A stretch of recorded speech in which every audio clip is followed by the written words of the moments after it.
Thank you, Mr. Chairman. Secretary Mattis, General Dunford, thank you for being here. As an Afghanistan war veteran myself, I represent tens of thousands of Americans who have served there that want to know that our service and sacrifice meant something. And that's why, Secretary Mattis, I applaud your work and the change of course in Afghanistan. Is why your change in strategy recently brought me great hope and optimism that we'll turn the tide and fight the war to win it, than fight 14 separate one-year wars that have resulted in what we see today.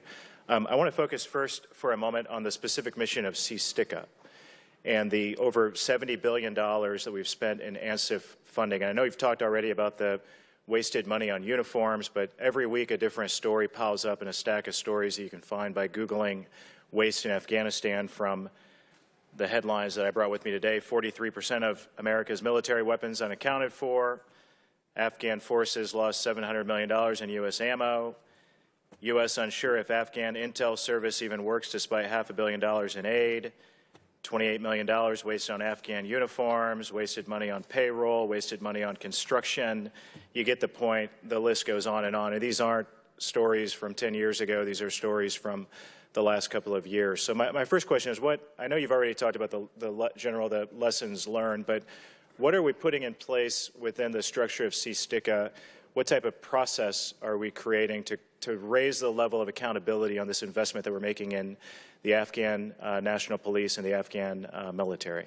Congressman, that's a great question. About 2012, maybe it was even as early as 2011, in order to develop Afghan capacity, we started to move money to what we called on budget, meaning we gave the money to the Afghans for them to manage.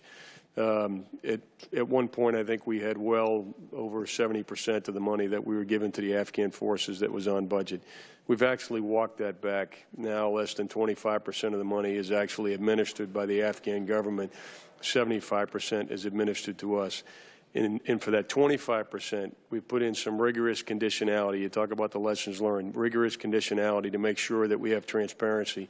And President Ghani, unlike his predecessor, has allowed us to get into the ministries where the money is being administered, check the books, do an audit, just as we would for, on our own accounts.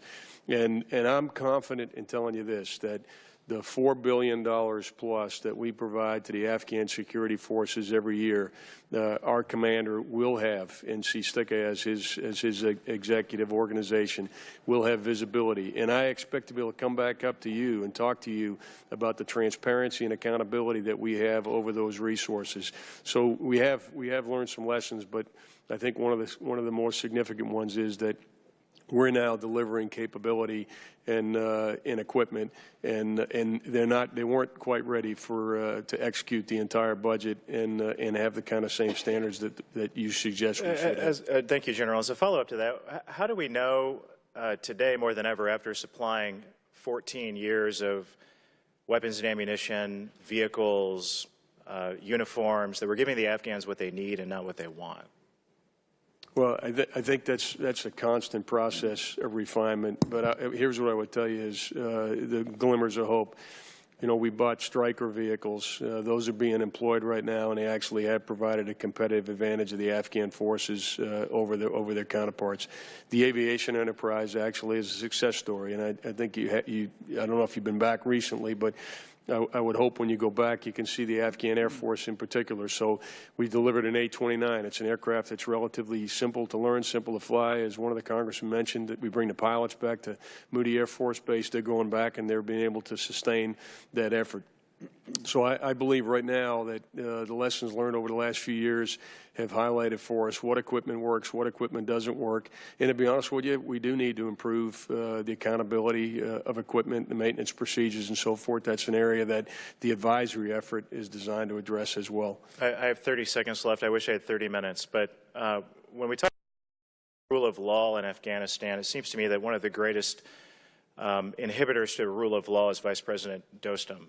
What are we doing to prevent him from continuing to wreak havoc on the security, on the rule of law situation in Afghanistan as he returns to country and returns to his position? I think the most important thing is we're reinforcing the positive elements in the country and not leaving them to deal with these kinds of issues that OSTEM represents on their own. This is, we're looking at bringing in gendarmerie kind of police trainers, not from the U.S., but from those countries that maintain gendarmes, so that the police themselves are more capable of carrying out the rule of law. You've got to have the right kind of police force. Then you need to have the right kind of courts. And again, there's nothing easy about it because of what happened, that society, what it's been through. But I think that the right thing to do is to reinforce the positive side and keep working against those who are disruptive. And right now, we obviously are trying to work by, with, and through the Afghan government on it. But we register loud and clear the concern that is in terms of trying to get the rule of law, reduce the corruption, and get this country on the right track so we can draw down what we're doing and leave them more on their own.